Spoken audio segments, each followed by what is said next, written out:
The election result was a surprise. Information theory tells us that the more surprising something is, the more information it contains. I'm John August. I stood for the pirate branch of the Fusion Party at the last election in Bennelong, and I'm going to give a personal outline of how it is I think we've ended up where we have.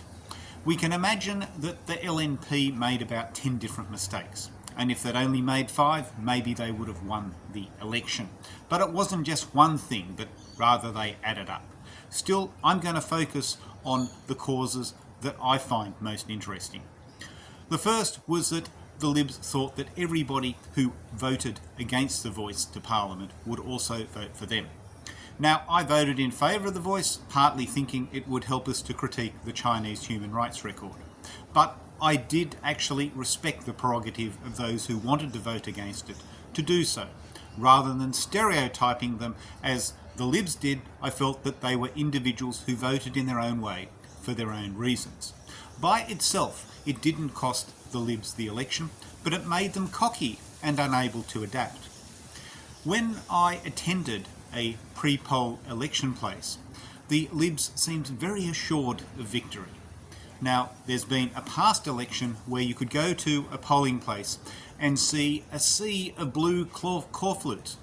And at the time, I wondered, does this tell us that the Libs are taking things seriously, or that they're desperate? That they're putting their own best foot forward, or that they're trying to tilt the playing field? Now, in contrast, trumpeter patriots spent a lot of money on advertising and unwanted texts, and it didn't get them far. Of course, Liberal and Labor have sent us unwanted texts, and they seem to be indifferent to the resentment that it's caused. The Libs said that the Teals were Labor in disguise. Now, that only makes a difference if Labor are on the nose. There was a past election where Paul Keating presided over a lacklustre economy, but we returned him at the election because the LNP couldn't show that they were able to do any better. Just recently, the Libs misrepresented our economic situation and the position of the Reserve Bank. Yes, we've had more inflation than comparable economies, but we've also had lower unemployment. Yes, it's been a struggle, but we've done reasonably well considering. Then there's wokeism.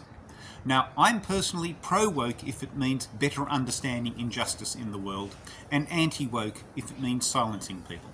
But of course, what it is a bit rubbery, and for some people it seemed to be a grab bag of things that they didn't like. And we were approached by some groups in the lead up to the election. But ultimately, it was irrelevant. Labor's vote increased, the LNP vote declined, and One Nation was at around 6.5%, mixed in with some other minor parties, some of which had anti-woke agendas. And the Murdoch media made a lot of noise about it, but ultimately it was irrelevant. Now, the Murdoch media are better thought as multipliers or amplifiers rather than a force in their own right. When it came to the voice, they were able to amplify an existing concern. But when it came to woke issues in the lead up to the election, they were multiplying by 0 for no effect.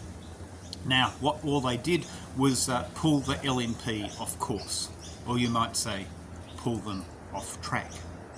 Now, Dutton tied his fate to Trump, and it blew up in his face. Long ago, Whitlam tied his fate to China, and the LNP accused him of cozying up to the communists. But then Nixon in the US reached out to China, and that went badly. Dutton made a similar mistake. Drawing from Trump, Dutton also pushed against work from home, something appreciated with the cost of living crisis. He also wanted to cut the public service.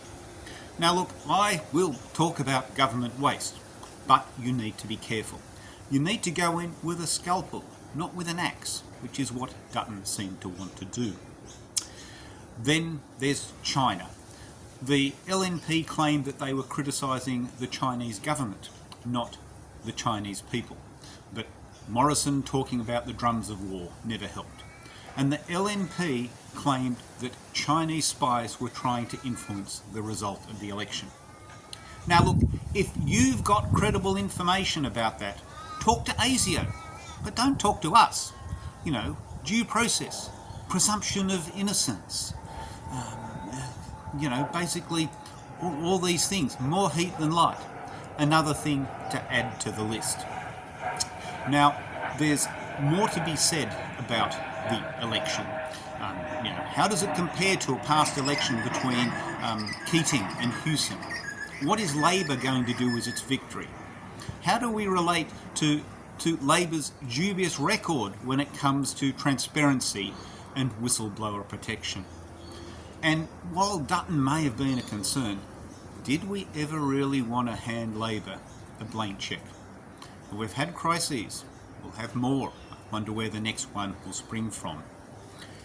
On paper, the LNP does talk about positive values. It's a pity where they've ended up. And really, we do want an effective opposition, and you know, you can wonder how that will go.